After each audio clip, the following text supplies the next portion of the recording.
Nous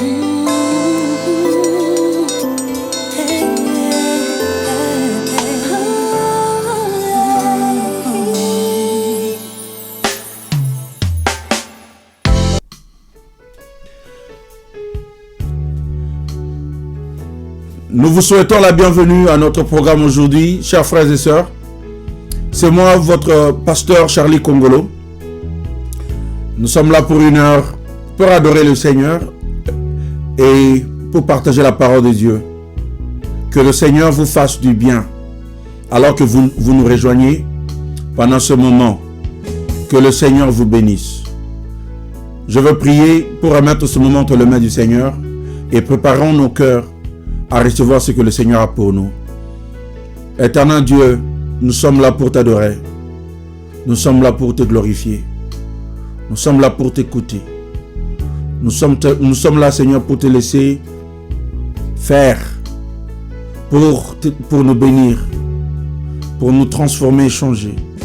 Viens nous combler, Seigneur. Viens nous combler de ta présence. Bénis l'adoration et bénis la louange, bénis la parole que nous allons partager aujourd'hui. Nous te remettons ce moment au nom de Jésus. Amen et Amen. Nous allons adorer le Seigneur. Alléluia.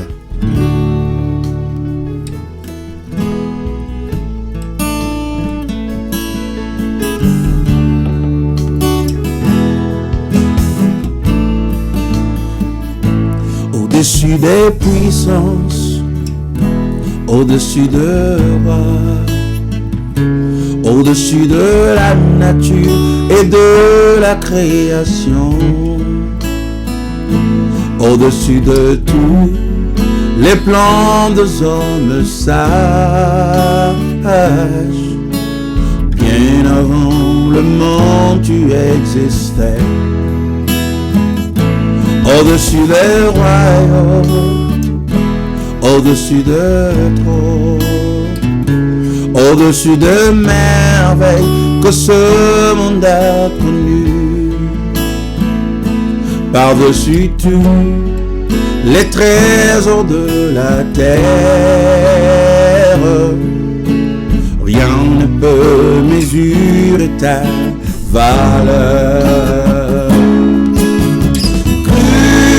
Crucifié, seul abandonné, tu as souffert, méprisé, rejeté, tel une rose foulée par mes pieds. Tu m'as sauvé, tu m'as aimé, par-dessus tout. Crucifié, seul abandonné, tu as souffert, méprisé, rejeté, telle une rose foulée par mes pieds. Tu m'as sauvé, tu m'as aimé, par-dessus tout. Alléluia. Nous t'adorons, Seigneur.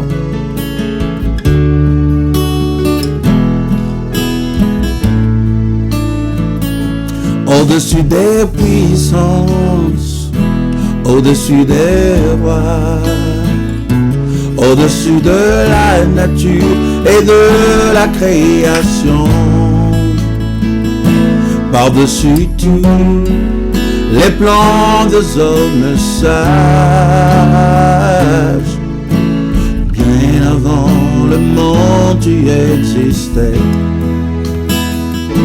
au-dessus des royaumes, au-dessus des trônes, au-dessus des merveilles que ce monde a connues, par-dessus tout les trésors de la terre, rien ne peut mesurer ta valeur. Crucifié, seul abandonné,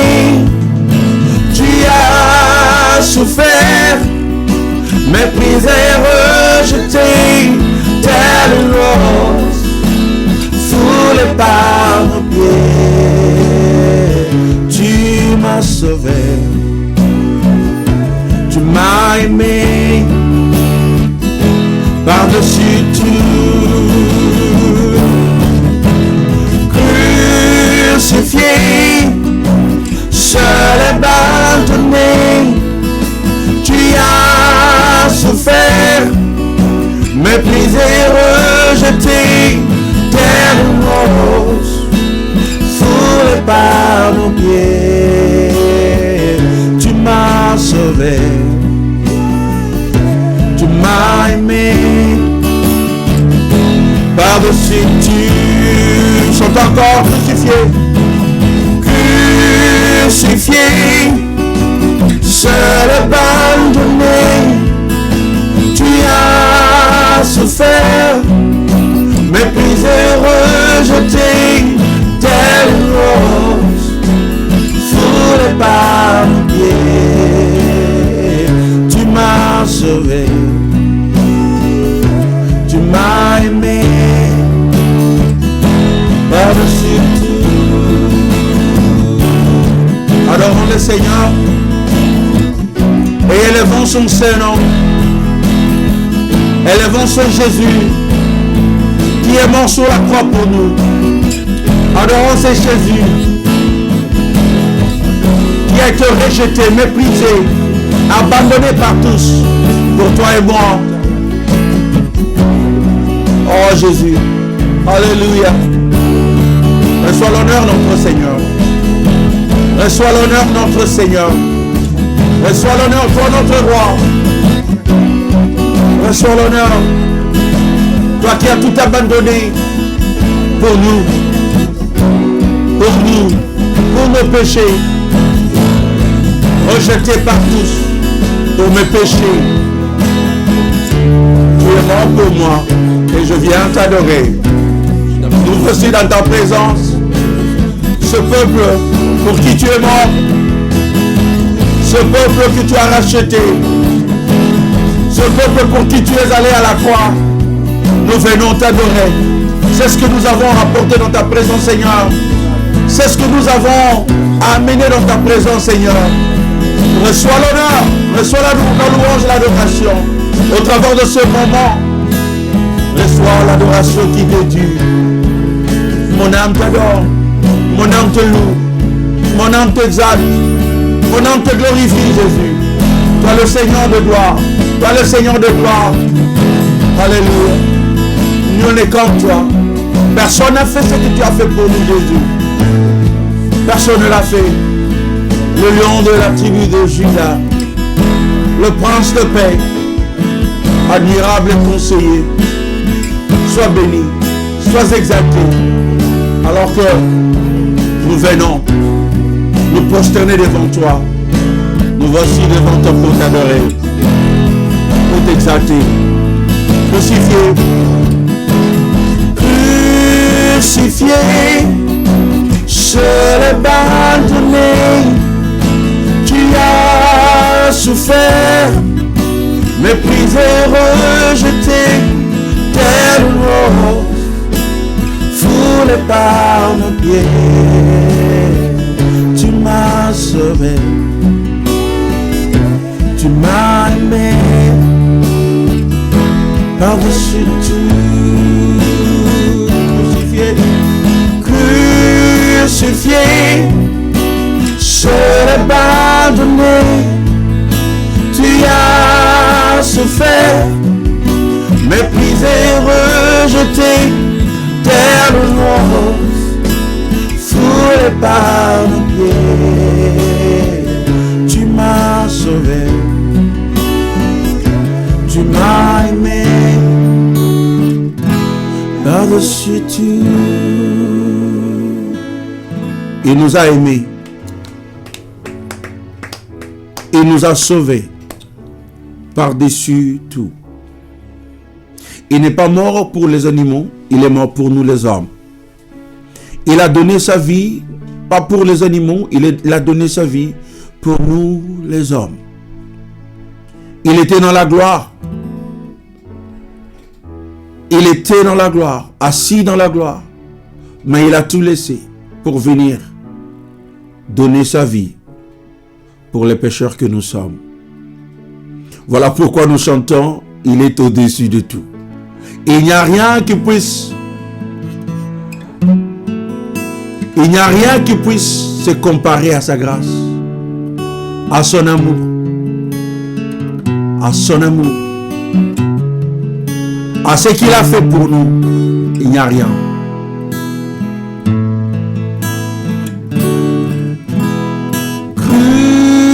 Crucifié, seul abandonné, tu as souffert, méprisé, rejeté, telle une rose, foulée par nos pieds. Tu m'as sauvé, tu m'as aimé, par-dessus tout. Est-ce que nous pouvons acclamer pour le roi des rois? Est-ce que nous pouvons acclamer pour le Seigneur des seigneurs? Nous chantons, béni soit ton nom, Seigneur. Alléluia. Béni soit ton nom. Alléluia. Come on.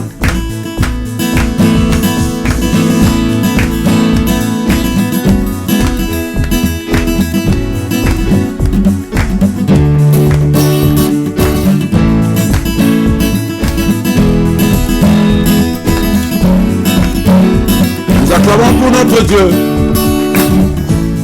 Béni soit ton nom dans le lieu de bénédiction où se coule ta provision. Béni soit ton nom. Béni soit ton nom quand je suis dans le lieu désert et que je marche solitaire. Béni soit ton nom. Pour tous tes bienfaits envers moi, je t'élouerai. Et dans les temps difficiles, je relirai. Béni soit le nom du Seigneur. Béni soit ton nom. Béni soit le nom du Seigneur. Béni soit ton glorieux nom. Béni soit le nom du Seigneur. Béni soit ton nom. Béni soit le nom du Seigneur. Béni soit ton glorieux nom.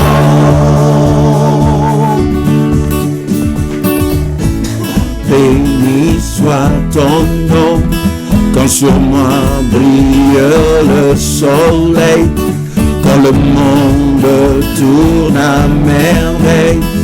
Béni soit ton nom.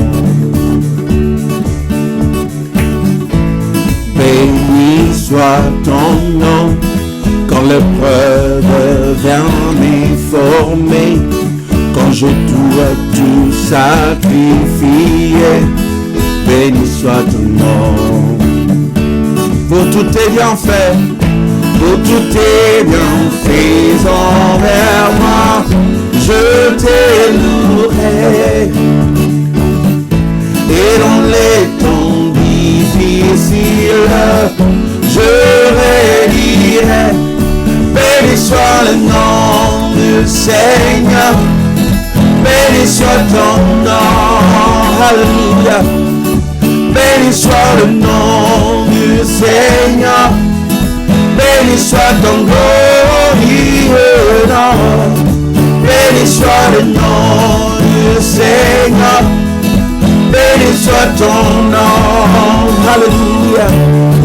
Béni soit le nom du Seigneur.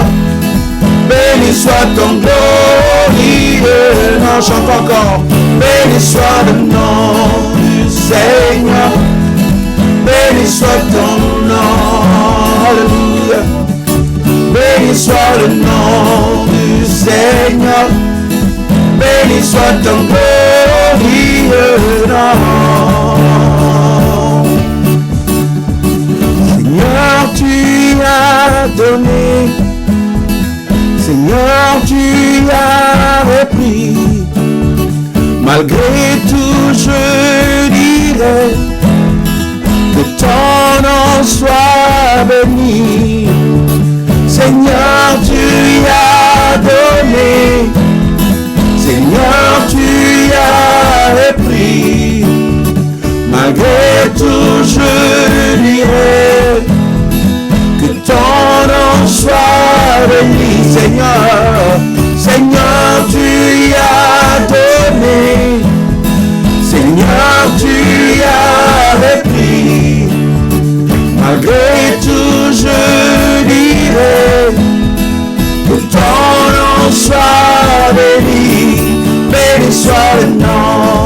du Seigneur. Béni soit ton nom. Alléluia. Béni soit le nom du Seigneur. Béni soit ton glorieux nom. Béni soit le nom du Seigneur. Béni soit ton nom. Béni soit le nom du Seigneur. Béni soit ton glorieux nom. Alléluia. Est-ce que nous pouvons juste acclamer pour le Seigneur? Là où vous êtes. Alléluia. Donne gloire à ton Dieu. Donne gloire à ton Dieu. Glorifie son Saint-Nom. Loue son Saint-Nom. Proclame tous ses bienfaits. Proclame tous ses hauts faits. Alléluia. Car notre Dieu est bon. Car notre Dieu est bon. Nous te louons, Seigneur. Nous te louons, notre Dieu. Nous te louons, notre Seigneur. Alléluia. Béni soit ton Saint-Nom, Seigneur. Dans la joie, béni soit ton nom. Dans la misère, béni soit ton nom. Dans la maladie, béni soit ton nom. Nous choisissons de bénir ton Saint-Nom en ce moment. Nous choisissons de glorifier ton nom, malgré les circonstances. Alléluia. Reçois l'honneur, reçois la gloire. À toi seul notre Dieu. Toi seul tu le mérites. Toi seul tu le mérites. Toi qui es assis sur ton trône. Tu règnes dans le ciel, sur la terre et sous la terre. Tu fais la loi sur toutes choses. Le Dieu invisible mais réel. Le Dieu grand. Le Dieu puissant. Le Dieu puissant. Le Dieu des armées. Le Dieu des armées. Le Dieu de nos pères. Le Dieu de nos ancêtres. Le Dieu d'Abraham, d'Isaac et de Jacob. C'est celui que nous adorons. Sois glorifié, Seigneur. Sois exalté. Alléluia. Seigneur, tu as donné. Seigneur, tu as repris. Malgré tout, je dirai que ton nom soit béni. Vous savez, la louange est un choix. La louange est un choix. C'est une décision que vous prenez. Que malgré les circonstances, rien ne va vous empêcher à adorer et à glorifier le Seigneur. Même sur le lit de l'hôpital, vous pouvez toujours glorifier le Seigneur. Même dans votre esprit, vous faites le choix de glorifier son nom. Que la louange ne s'éloigne point de notre bouche. Seigneur, tu as donné. Oh Seigneur, tu as repris. Malgré tout, je dirai, ton nom soit béni. Seigneur, tu as donné. Seigneur, tu as repris. Malgré tout, je dirai, que ton nom soit béni. Béni soit le nom du Seigneur. Béni soit ton nom. Oh. Béni soit le nom du Seigneur. Béni soit ton glorieux nom. Béni soit le nom du Seigneur. Béni soit ton nom. Alléluia. Béni soit le nom du Seigneur. Béni soit ton glorieux nom. Alléluia. Est-ce que nous pouvons acclamer pour le roi des rois? Oh, pour le Seigneur des seigneurs. Seigneur, nous faisons le choix de te louer, de te glorifier. de t'adorer pendant ce moment. Reçois l'honneur à tout jamais. Le peuple que tu t'es formé publiera tes louanges. Et nous le faisons maintenant. Au nom puissant de Jésus. Au nom puissant de Jésus. Amen.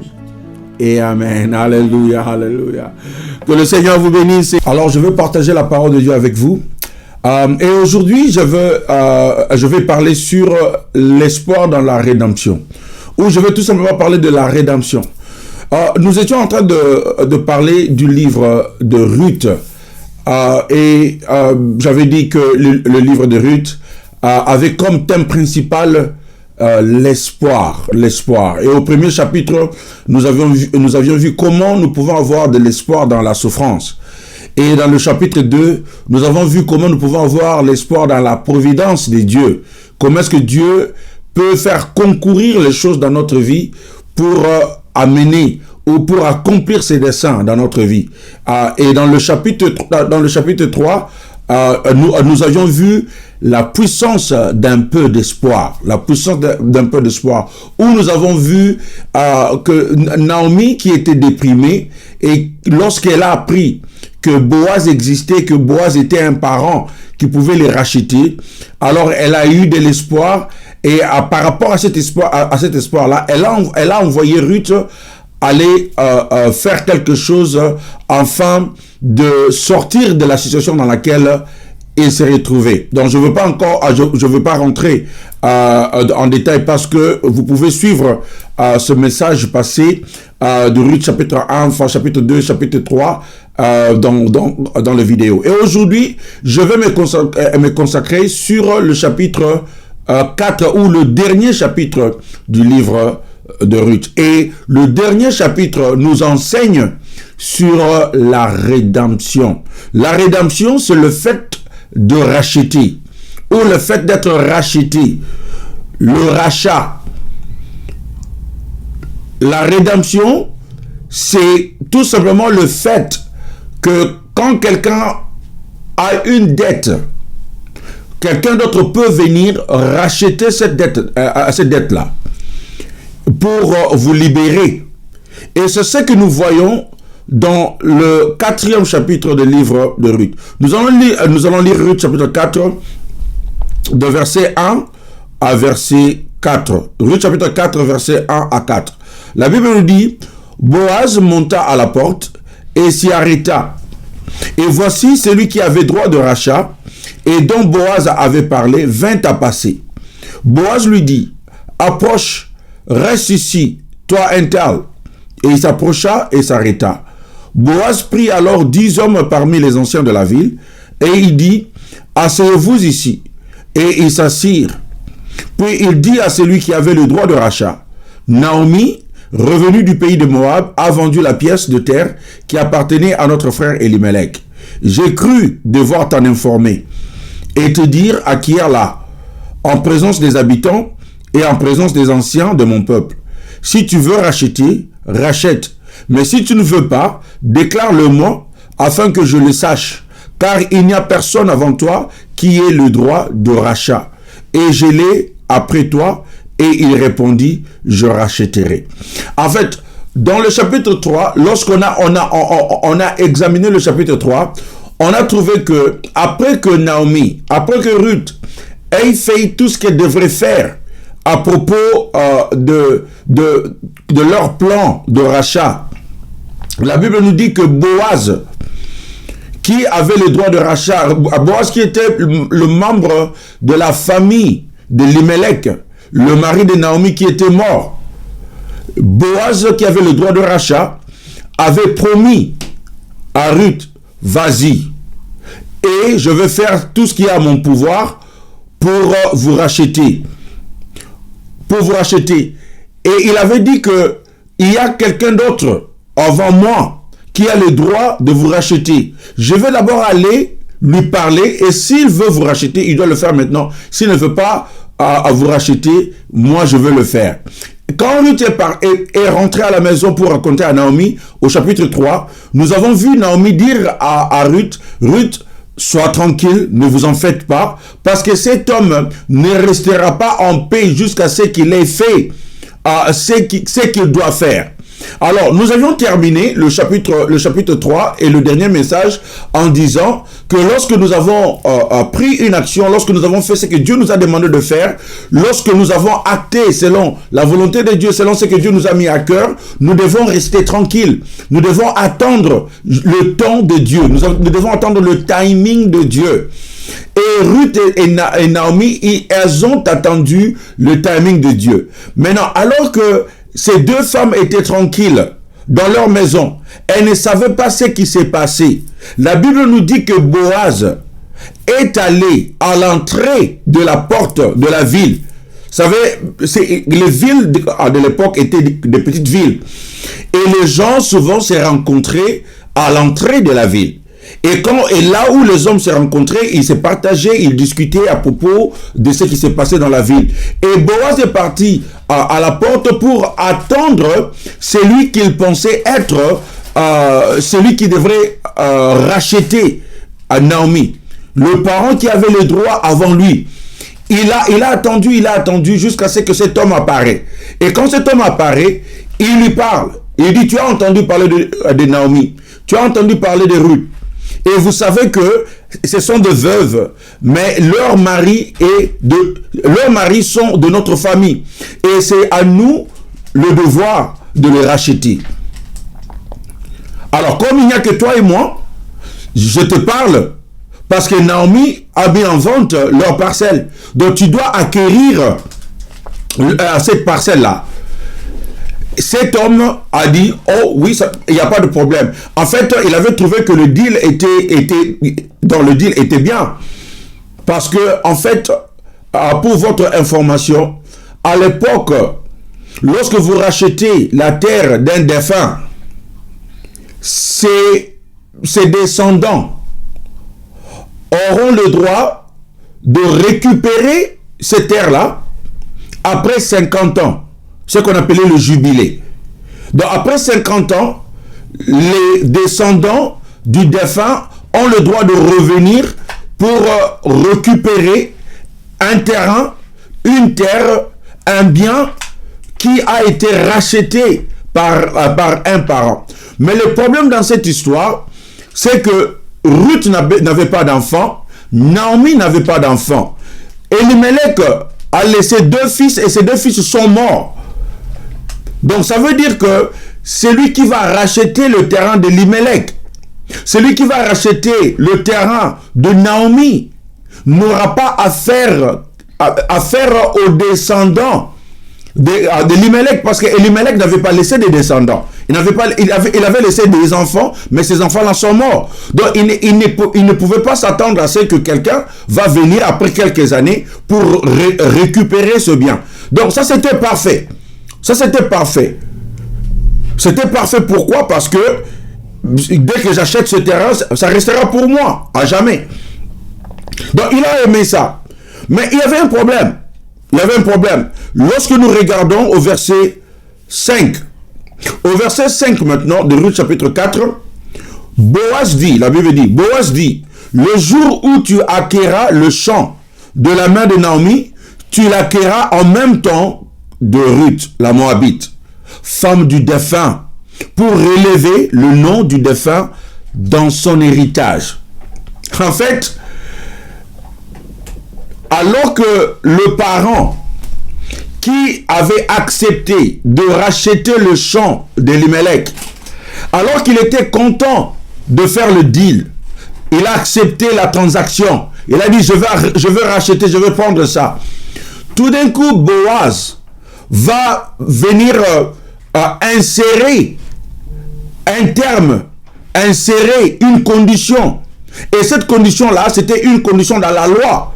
Alors, que disait la loi? Si vous rachetez ce terrain, vous devez aussi racheter la veuve. Vous devez aussi racheter la veuve. Cet homme, il était prêt à racheter le champ, mais il n'était pas prêt à racheter la veuve. Alors c'est là où nous devons faire attention lorsque quelque chose nous semble très bon, lorsqu'on nous présente un contrat, on lit un contrat, on trouve que, oh mais c'est bien ça, c'est gagnant-gagnant. il faut faire attention parce qu'il faut toujours lire les termes et conditions. Il faut lire les petits écrits, les petites écritures. Très souvent, on s'engage à quelque chose sans pour autant lire les conditions. On lit pas. Ce n'est que plus tard, lorsqu'on vous relit, on vous rappelle les conditions de cette transaction et que vous vous rendez compte que oh mais non, moi je ne m'étais pas engagé à ceci parce que vous aviez vu le bon côté de la transaction, mais vous n'aviez pas lu à propos des obligations, à propos des conditions, à propos des termes. Il faut faire attention. Alors cet homme avait accepté la transaction sans pour autant connaître la condition. La condition est que si vous acquérez ce terrain, ce champ, c'est bien, mais vous devez aussi prendre Ruth, il faut aussi prendre Naomi, il faut prendre Ruth comme femme, et non seulement il faut prendre Ruth comme femme, il faut assurer la descendance ou la succession de ceux qui sont morts pour perpétrer leur nom dans la famille. Alors au verset 6, la Bible dit, et celui qui avait le droit de rachat répondit, je ne puis pas racheter pour mon compte, crainte de détruire mon héritage.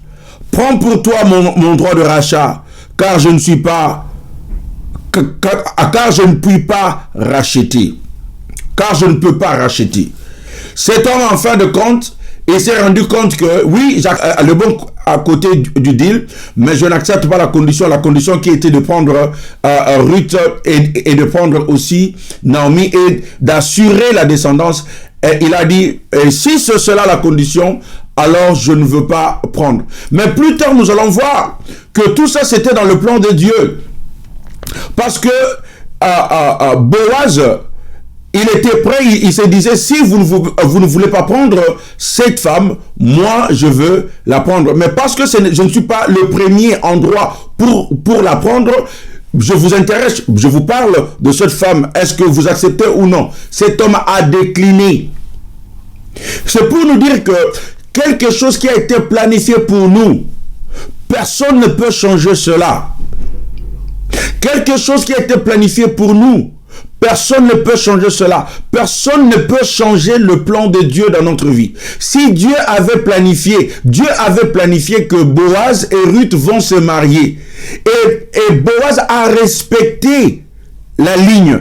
Il a respecté la procédure. Il n'a pas violé la procédure parce qu'il avait besoin de la femme. Entre nous, ça doit être dit que Boaz, il était impressionné par Ruth. En fait, il était déjà tombé amoureux de Ruth. Donc, s'il ne respectait pas la loi de Dieu, s'il ne voulait pas vivre selon la loi de Dieu, Boaz allait tout simplement aller contre la loi de Dieu et dire, moi je vais prendre cette femme, et, en fait elle est venue pour moi, ou elle est venue à moi, alors donc je vais le prendre. Et les gens allaient lui reprocher, mais pourquoi tu as fait cela alors qu'il y a un grand frère qui devrait faire ça avant toi? Boaz, parce qu'il craignait Dieu et respectait la parole de Dieu, il a respecté la procédure. Il a respecté la procédure. Il a même appelé les anciens comme témoins pour dire, voilà, nous faisons une transaction, vous devez être témoins. Combien de nous, lorsque nous aimons quelque chose, nous allons contre la loi de Dieu. Nous allons contre la volonté de Dieu. On s'en fout de ce que Dieu dit. On ignore ce que Dieu dit. Nous négligeons ce que Dieu dit. Lorsque nous voulons obtenir quelque chose, parfois, nous ne voulons pas suivre la procédure. Même pas dans la loi de Dieu, mais dans tout ce que nous sommes en train de faire. Partout où nous sommes, il y a un ordre établi. Il y a un ordre établi. Lorsque vous voulez faire quelque chose, vous devez toujours vous demander quel est l'ordre établi, quelle est la procédure. Ce n'est pas parce que vous aimez quelque chose, c'est pas parce que vous aimez quelqu'un que vous devez ignorer la procédure pour dire que c'est entre moi et lui ou c'est entre moi et elle. Vous devez connaître la procédure. Si c'est un mariage, vous devez savoir comment est-ce qu'on se marie dans cette famille-là. Si vous devez faire quelque chose, même dans votre travail, Même dans votre travail, même sur le lieu du travail, vous devez connaître quelle est la procédure pour faire quelque chose. Il y a des gens qui se sont retrouvés dans les problèmes dans leur vie, tout simplement parce qu'ils n'ont pas respecté la procédure. Quand vous êtes dans une église, vous voulez faire quelque chose, demandez-vous quelle est la procédure qui vient avant moi. À qui est-ce que je dois parler d'abord? Il y a des gens qui commencent des projets, il y a des gens qui commencent des choses, ils ne partagent même pas, ils ne parlent même pas à ceux qui sont concernés d'abord. Boaz, il a parlé d'abord à celui qui était concerné. Bien qu'il aimait Ruth, bien que son cœur était déjà attaché à Ruth, mais il s'est dit, si c'est là, c'est la volonté de Dieu, ça va se faire. Mais si ce n'est pas la volonté de Dieu, je veux respecter la procédure. Je veux respecter la procédure. La nuit où Ruth a dormi au pied de Boaz, cette nuit-là, Boaz pouvait se dire, voilà, il y a une femme ici, elle est venue à moi, alors je veux faire tout ce que je veux, Mais il ne l'a pas fait. Il s'est comporté comme la loi lui exigeait de se comporter. Il a suivi la procédure. Quelle est la procédure? Quelle est la procédure? C'est cela. Ça doit être la question. Ça doit être la question. Quelle est la procédure? Vous pouvez avoir une bonne idée. Mais si vous ne respectez pas la procédure, vous allez contre la loi de Dieu. Vous allez contre la volonté de Dieu. Et cela va vous amener beaucoup de problèmes. Beaucoup de problèmes. Dans votre famille, il y a un aîné. Dans votre famille, il y a quelqu'un qui vient avant vous. Avant de dire quoi que ce soit, avant de faire quoi que ce soit, respectez la procédure. Il y a une raison pour laquelle vous n'êtes pas né dans la position que vous voulez être. Il y a une raison pour laquelle vous êtes né deuxième, troisième, quatrième, cinquième. C'est dans le plan de Dieu. Il y a une raison. Il y a une raison. Nous devons respecter ce que Dieu a établi naturellement. Naturellement. C'est naturel. Vous êtes dans une église, il y a un pasteur. Parlez d'abord à votre pasteur. Si vous voulez faire quoi que ce soit, n'allez pas commencer à parler aux gens, et puis après avoir parlé aux gens, vous allez parler au pasteur que nous étions 10, nous étions 12 dans cette réunion-là, et on a décidé de faire ceci, de faire cela. Vous allez vous informer au pasteur, c'est que vous avez déjà commencé. Non. Vous respectez la procédure, vous parlez d'abord au pasteur. Et puis, vous allez parler aux gens, organiser des réunions et faire tout cela, à moins que vous ayez reçu une autorisation élargie. Parfois, votre manager, votre superviseur, votre pasteur peut vous donner des prérogatives générales et étendues. Et vous dit, vous avez, ça c'est votre sphère de pouvoir. Ça, c'est ce que vous devez faire. C'est bien défini. Quand c'est bien défini, les fonctions que vous devez assumer, le rôle que vous devez assumer, vos responsabilités, quand c'est bien défini, vous n'avez pas à les demander. Parce que c'est déjà bien défini. Et qui a défini ça? C'est l'autorité. Ça veut dire que vous agissez selon l'autorité qui vous a été donnée. Mais très souvent, on ne respecte pas. On vient informer.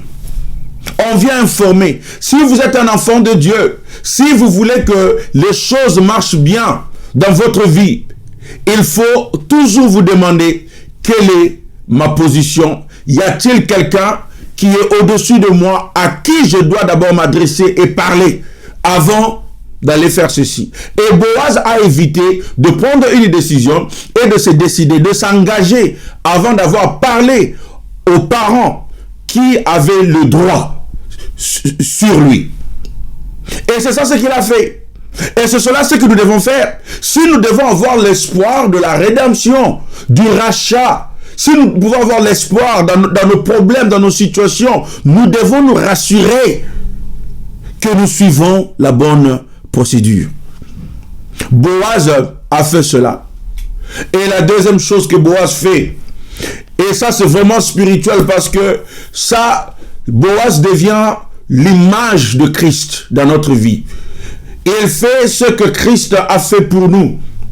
Boaz défend Naomi et il défend Ruth. Parce qu'en se tenant à la porte pour attendre le parent qui avait droit de rachat, il a appelé les anciens et il s'est mis entre lui, les anciens et l'autre parent. Et il a parlé au sujet de Ruth. Il a parlé au sujet de Naomi. Et il a dit, écoute, ces deux femmes doivent être rachetées. Leurs biens doivent être rachetés. Et la succession de leurs enfants doit être assurée. Alors je veux qu'on fasse quelque chose aujourd'hui. Donc il s'est tenu là en avocat. Il s'est tenu là pour les défendre. Il n'était pas qu'un rédempteur. Parce que comme nous allons voir que Boaz, en fin de compte, il a été celui qui devrait être le rédempteur de Ruth et de Naomi.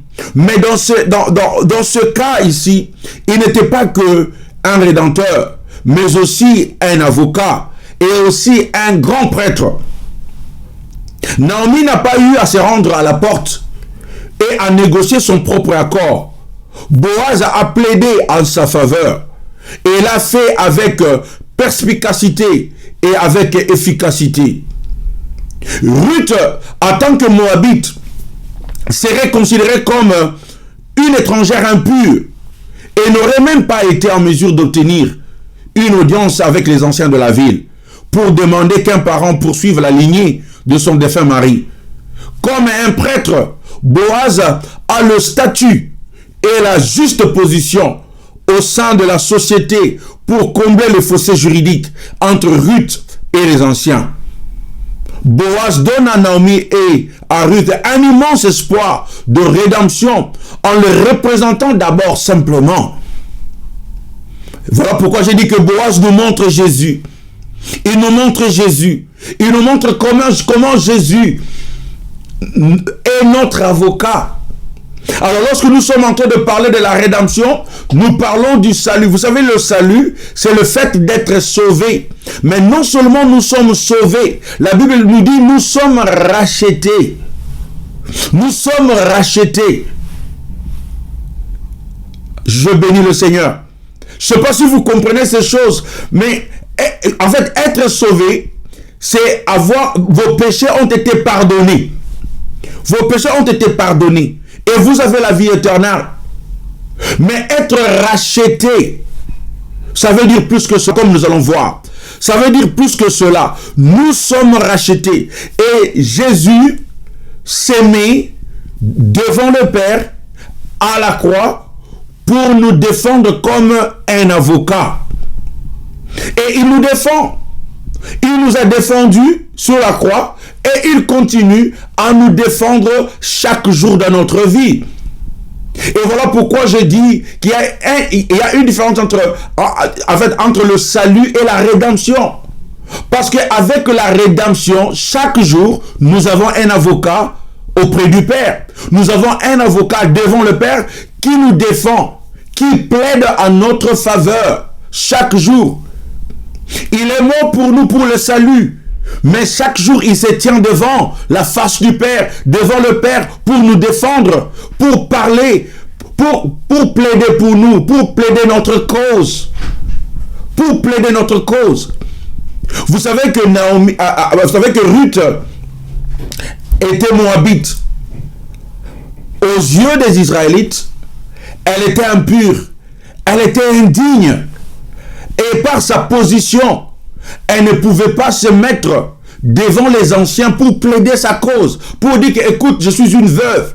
Et je suis venu ici à Jérusalem ou à Bethléem. J'ai besoin de quelqu'un pour me racheter et pour assurer la succession de mon mari. Ou pour assurer le nom de mon mari. Elle en avait droit. Elle en avait droit, mais elle ne pouvait pas le faire, elle ne pouvait pas se défendre elle-même, elle ne pouvait pas plaider pour elle-même. Pourquoi? Parce qu'elle était indigne. C'est comme ça que nous sommes des Moabites, nous sommes des gens qui sont indignes devant Dieu, parce que nous avons péché. Mais gloire à Dieu, il y a un Rédempteur qui se tient devant le Père. Il y a un Rédempteur qui se tient devant le Père. Il se tient pour plaider notre cause, pour plaider notre cause, pour dire au Père ce qu'il doit faire pour nous, même si nous sommes indignes, même si nous n'en avons pas, même si nous ne sommes pas dignes de cela. Et c'est ce que Jésus a fait pour nous. La Bible nous dit dans Hébreux chapitre 9, verset 11 à 12. Hébreux chapitre 9, verset 11 à 12. La Bible nous dit, mais Christ est venu comme souverain sacrificateur des biens à venir. Il a traversé le tabernacle plus grand et plus parfait, qui n'est pas construit de main d'homme, c'est-à-dire qui n'est pas de cette création. Et il est entré une fois pour toutes dans le lieu très saint, non avec le sang des boucs et des veaux, mais avec son propre sang, ayant obtenu une rédemption éternelle. La Bible nous montre exactement ce que je suis en train de dire, que Jésus, il est notre Rédempteur, et Boaz est l'image du Christ. Et si nous avons difficile à comprendre comment est-ce que Jésus est notre Rédempteur, alors nous le voyons par l'exemple ou par la scène de Boaz qui se tient à la porte et qui appelle les anciens et qui appelle le parent qui avait le droit de rachat et qui les rassemble et qui leur dit, voilà, ces femmes ont besoin de rachat, on doit faire quelque chose pour eux. Et Jésus chaque jour, il se tient devant le Père pour dire au Père ce qu'il doit faire pour nous. Lorsque nous avons fait la bonne chose, lorsque nous l'avons cherché, lorsque nous avons appelé à son nom, vous savez que Ruth devrait aller chercher Boaz.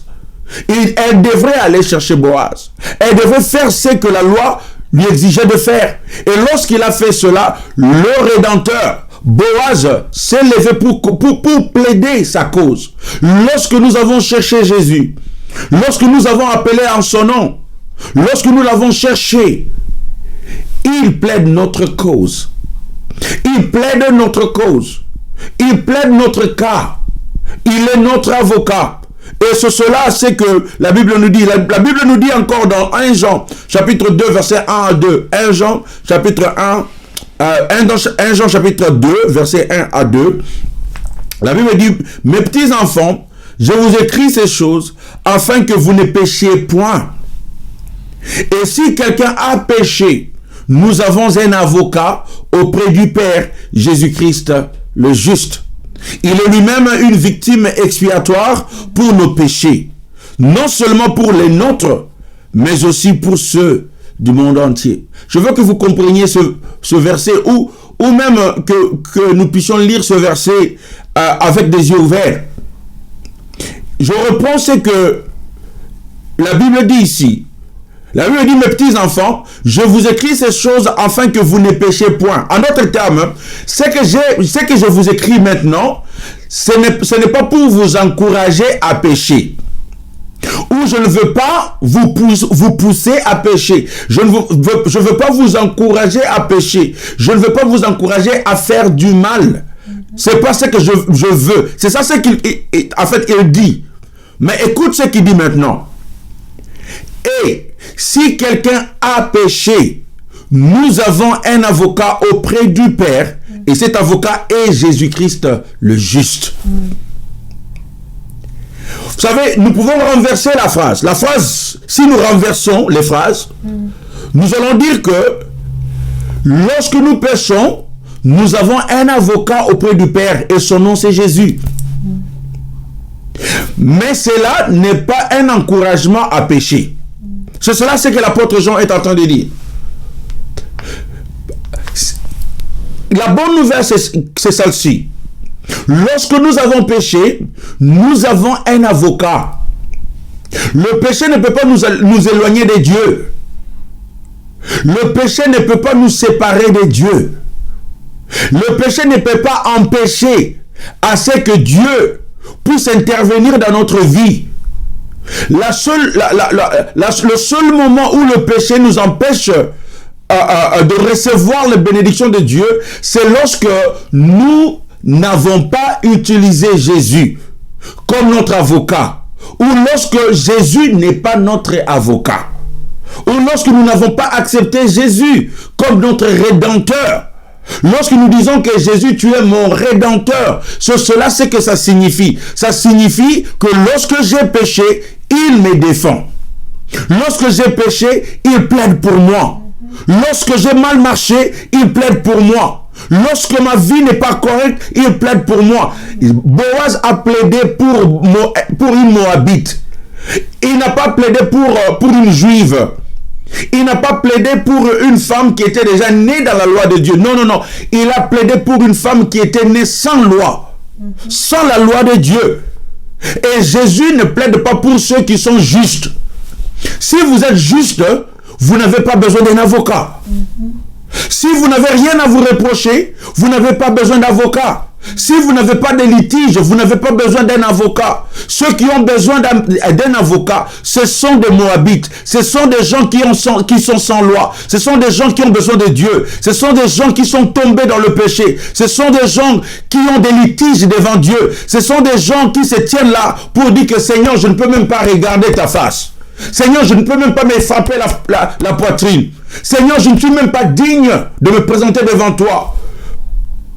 Parce qu'il y a une sorte de chrétiens qui trouvent que ils sont parfaits, ils n'ont rien à se reprocher. Et si cela est le cas, gloire à Dieu. Mais vous n'avez pas besoin de Jésus comme rédempteur. Vous avez besoin de Jésus comme sauveur. Il vous a donné le salut. Mais la Bible dit, je ne vous encourage pas à pécher. Mais si vous avez péché, il y a un rédempteur. Alléluia. Il y a un rédempteur. Il y a quelqu'un qui vous défend. Il y a quelqu'un qui plaide votre cas. Il y a quelqu'un qui plaide votre litige. Voilà pourquoi lorsque vous êtes tombé, vous devez vous relever tout de suite pour dire, Seigneur, je viens à toi. Je sais que tu défends mon cas. Je sais que tu défends ma cause. Je ne veux pas m'éloigner de Dieu parce que j'ai péché. Je ne veux pas m'éloigner de Dieu parce que je suis en train de combattre un péché dans ma vie. Parce que je suis en train de combattre une faiblesse dans ma vie. Absolument pas. Jésus est là comme rédempteur. Alléluia. Jésus est là comme rédempteur. Il se tient comme un avocat pour nous. Il se tient comme un avocat pour nous. Il est l'image de Boaz, ou Boaz est l'image du Christ. Et Dieu voulait que cette histoire se passe pour que vous compreniez quelle est l'importance de la rédemption. Quelle est l'importance de la rédemption? Nous avons l'espoir dans la rédemption. Parce qu'un Boaz se tient pour nous. Parce qu'un Boaz se tient pour nous. Lorsque vous avez péché, criez à Jésus. Demandez pardon. Continuez la route. Continuez la marche. Votre péché a été communié. Votre péché a été pardonné. Pourquoi? Parce qu'il y a un défenseur. La Bible dit qu'il y a un défenseur. Chaque jour, il se tient devant le Père pour plaider pour nous. Voilà pourquoi la Bible dit, il est lui-même une victime expiatoire pour nos péchés. Gloire à Dieu pour cela. Et non seulement Boaz était un avocat, mais il a joué un rôle plus que cela. Et Jésus joue un rôle plus que seulement de nous défendre. Regardons l'histoire. Ruth chapitre 4, verset 7 à 10. Ruth chapitre 4, verset 7 à 10. La Bible dit, autrefois en Israël, pour valider une affaire quelconque relative à un rachat ou à un échange, l'un ôtait son soulier et le donnait à l'autre. Cela servait de témoignage en Israël. Celui qui avait le droit de rachat dit donc à Boaz, acquiert pour ton compte. Et il ôta son soulier. Alors Boaz dit aux anciens et à tout le peuple, vous êtes témoins aujourd'hui que j'ai acquis de la main de Naomi tout ce qui appartenait à Elimelech, à Kilion et à Machlon. Et que je me suis également acquis pour femme Ruth la Moabite, femme de Machlon, pour relever le nom du défunt dans son héritage, et afin que le nom du défunt ne soit point retranché d'entre ses frères et de la porte de son lieu. Vous en êtes témoins aujourd'hui. Boaz, enfin, elle va épouser et prendre pour femme Ruth officiellement. Quand il a observé la procédure, parce qu'il a suivi ce qui était droit, il va acquérir la femme, Ruth, devant les yeux des anciens, devant les yeux de tout le monde. Et non seulement cela, la Bible dit, ils ont fait un échange. À cette époque-là, il n'y avait pas de signature. lorsque une transaction a été conclue, ils s'échangeaient des souliers. Et la Bible dit qu'ils se sont échangés des souliers pour confirmer la transaction, que cela est acté, cela est officiel, cela est une preuve. Boaz va se marier. Non seulement il a défendu Naomi et Ruth, maintenant il va entrer en mariage avec Ruth et Naomi. Et j'ai dit que ça c'est aussi une image de Christ. Non seulement notre roi, non seulement Jésus nous défend notre cause, mais il se marie à nous. Il entre en communion avec nous. Il entre en communion avec nous. Nous voyons Dieu qui nous donne de l'espoir en mariant une étrangère qui était Ruth avec un rédempteur. Et ça, c'est l'image même de l'évangile du Christ. C'est l'image de l'évangile du Christ. Parce que dans l'évangile, Dieu ne nous pardonne pas seulement nos péchés, mais nous arrivons à être en relation rétablie avec le Créateur de l'univers. Il y a de l'espoir, sachant que Dieu ressent encore plus de compassion pour nous que Boaz n'en ressent pour Ruth. Dans sa compassion pour nous, Dieu donne sa vie sur la croix pour payer notre dette de péché. Non seulement pour effacer notre dette, mais pour nous racheter de notre esclavage du péché et pour être scellés à lui. Pour être scellés à lui. Ceux qui sont sauvés, non seulement nous sommes sauvés, mais Christ a restauré la communion entre nous et le Père. Et nous sommes entrés en communion. Notre relation est rétablie. Et nous sommes scellés avec Dieu.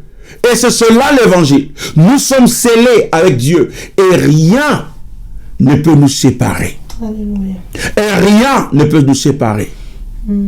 Le péché ne peut pas nous séparer de notre Dieu. Pourquoi? Parce que nous sommes scellés à notre Dieu par la croix en Jésus-Christ. Nous sommes scellés.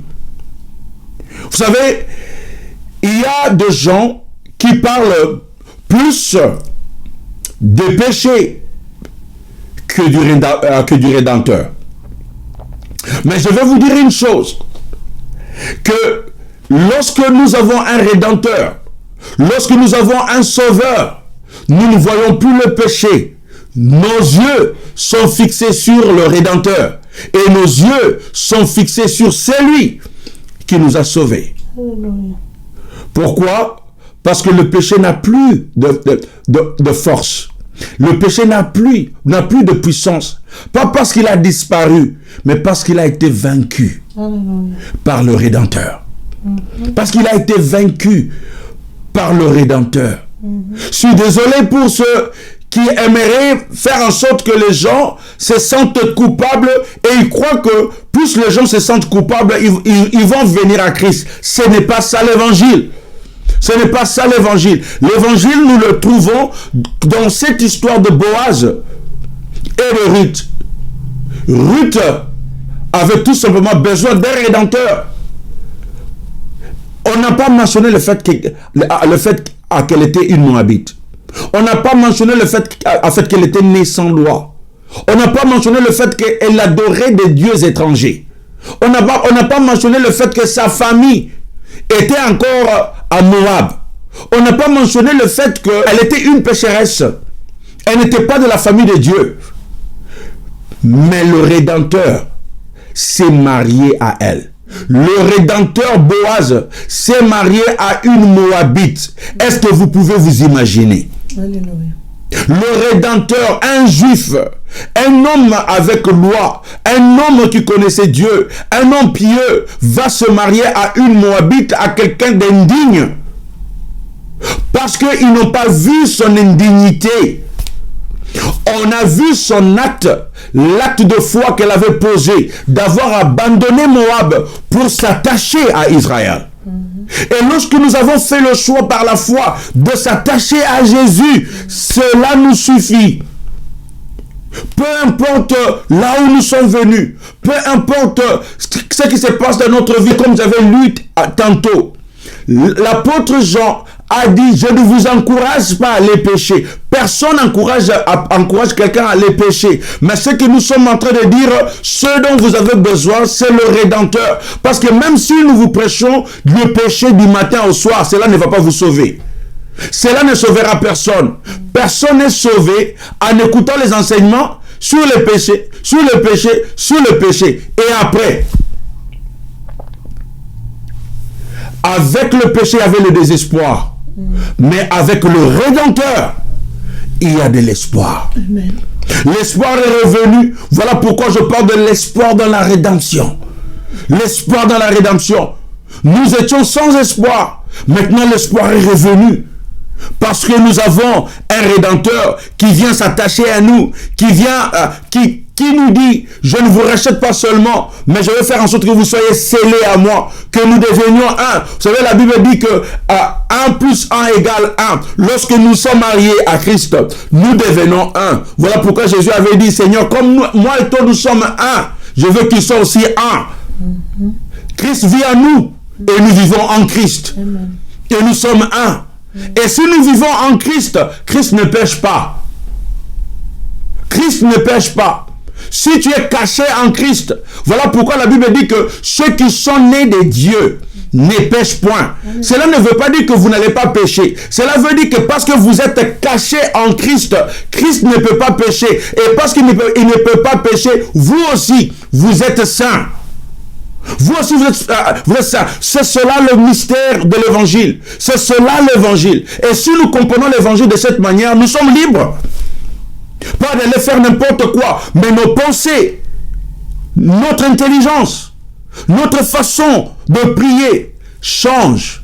Parce que nous comprenons que notre force ne vient pas par ce que nous faisons. Notre force, ça vient du fait que nous sommes cachés en Christ. Nous sommes cachés en Christ. Nous sommes là, cachés en lui. Rien ne peut nous atteindre. Parce que nous sommes nés de Dieu. Et nous ne péchons pas. Voilà pourquoi même si quelqu'un vous demande, est-ce que vous ne péchez pas, vous ne n'êtes pas pécheur, vous pouvez dire, non, je ne pêche pas. Il y a une vérité dans cela. Je pêche pas parce que je suis né en Christ. Je suis né de Dieu. Je suis né de Dieu. La Bible dit ceux qui sont nés de Dieu ne pêchent point. Donc je ne pêche pas parce que je suis né de Dieu, spirituellement. Mais le corps, c'est encore un corps de péché. Pendant que nous sommes ici sur la terre, là, le corps est faible. Nous allons tomber de temps à autre. Mais cela ne va rien changer dans notre relation avec notre Dieu. Parce que Ruth n'avait pas à changer de nationalité. Elle est restée moabite jusqu'à la fin de sa vie. Mais elle avait un Rédempteur. Nous allons rester pécheurs tant que nous sommes ici sur la terre. Mais nous sommes mariés à Christ. Nous sommes mariés à Christ comme Ruth était mariée à Boaz. Nous sommes mariés à Christ et ce mariage restera pour toujours. Pour toujours. Même si notre nature pécheresse ne change pas. Nous sommes rachetés. Nous sommes rachetés par Christ. Alléluia. Et voilà pourquoi la Bible nous dit dans 1 Corinthiens chapitre 6, verset 19 à verset 20.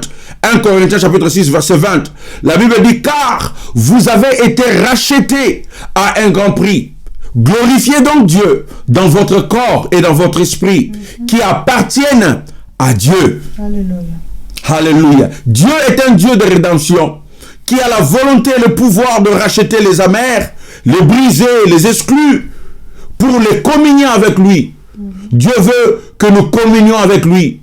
Si seulement nous le laissons faire cela dans notre vie. Le mariage de Boaz et Ruth est une image impressionnante de l'évangile. Et cela a été magnifique de voir. Nous regardons Boaz pour nous rappeler de Jésus. Je vais terminer avec ceci. Ne négligez jamais ce que vous avez. Dans l'espoir de la rédemption, Et ça, je vais même conclure à cette série sur l'espoir, sur le livre de Ruth. La conclusion, c'est celle-ci.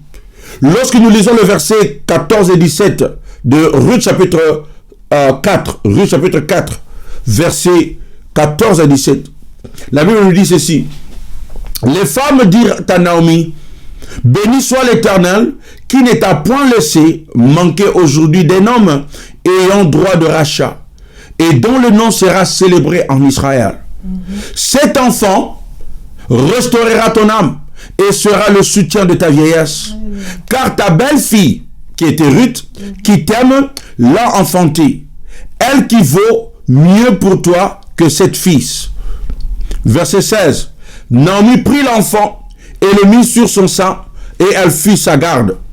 Les voisines lui donnèrent un nom, en disant, un fils est né à Naomi, et elles l'appelèrent Obed. Ce fut le père d'Isaïe, père de David. Nous avons vu maintenant que Ruth s'est mariée à Boaz, et gloire à Dieu, maintenant, ils ont un enfant. Ils ont un enfant. Regardez maintenant la fin de l'histoire, qui a commencé au chapitre 1er, avec le désespoir, tragédie après tragédie. L'histoire va bien terminer. L'histoire se termine bien. Voilà pourquoi la Bible dit que la fin d'une chose vaut mieux que son commencement. Là où vous êtes, ce n'est pas la fin. Là où vous êtes, ce n'est pas la fin. Votre état n'est pas la fin. Tant que vous vivez, il y a encore de l'espoir. Parce que Dieu peut vous surprendre par sa gloire. Alléluia. Naomi, qui avait dit que mon nom ne sera plus Naomi, parce que je suis amère. Dieu a fait tant de mauvaises choses dans ma vie. Mais regardez ce qui lui arrive. La Bible dit que Ruth lui a donné un enfant. Ruth a eu un enfant. Et la Bible dit que cet enfant restaurera son âme. Je prie que le Seigneur vous restaure aujourd'hui. Je prie que le Seigneur restaure tous les cœurs brisés. Je prie que le Seigneur restaure tout ce dont les espoirs ont été brisés. Que le Seigneur restaure cela. Et je dis même qu'il y aura un moment donné où le Seigneur va restaurer cet espoir qui a été brisé. Comme il vient de le faire avec Naomi. Cet enfant qui était né. Vous savez, Naomi a perdu son mari Elimelech. Elle a perdu ses deux fils. Elle est restée avec rien. Elle était désespérée. Et voilà maintenant Dieu lui donne un enfant. Et la Bible dit, cet enfant restaurera ton âme et sera le soutien de ta vieillesse. Car ta belle-fille qui t'aime l'a enfantée. Elle qui vaut mieux pour toi que cette fils. Naomi, elle disait qu'elle n'avait rentré avec rien, mais elle était rentrée avec quelque chose. Elle était rentrée avec Ruth, mais elle ne voyait pas qu'elle était rentrée avec Ruth. Elle ne voyait pas cela. Et voilà maintenant là, la même Ruth qu'elle ne comptait pas. La Bible dit que ta belle-fille maintenant t'a enfanté un enfant.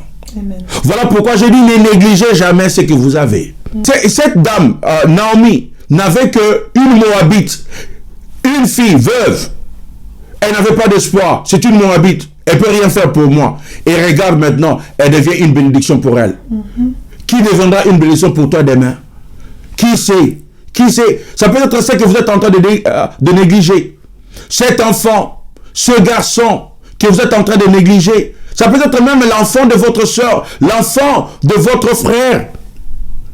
Vous savez que Ruth n'était pas la fille à Naomi. Elle était la belle-fille. Il y a des gens qui maltraitent les enfants des autres, les enfants de cousins, d'un oncle, de son frère, de sa soeur, parce que c'est pas mon enfant. Qui sait ce que cet enfant-là deviendra demain? Il peut devenir une bénédiction pour vous. Il peut devenir une bénédiction pour vous. Même lorsque vous croyez que cela ne vous appartient pas, ça peut vous être une bénédiction. Et Ruth est devenue une bénédiction. Et la Bible dit qu'on a donné à cet enfant le nom d'Obed. Et Obed est devenu le père d'Isaïe. Et Isaïe était le père de David. Et à partir de David, nous avons eu Jésus. De cette union désespérée est né quelque chose de grandiose. Dans vos désespoirs et dans ton désespoir, je crois que le Seigneur vous parle et vous dit, un David va y sortir. Un grand roi va y sortir. Quelque chose de grand va sortir. Que le Seigneur bénisse sa parole. Au nom de Jésus. Amen. Amen. Et Amen. Alléluia, alléluia. Amen. Que le Seigneur vous bénisse. Je vais vous retrouver la semaine prochaine. En attendant, bye bye.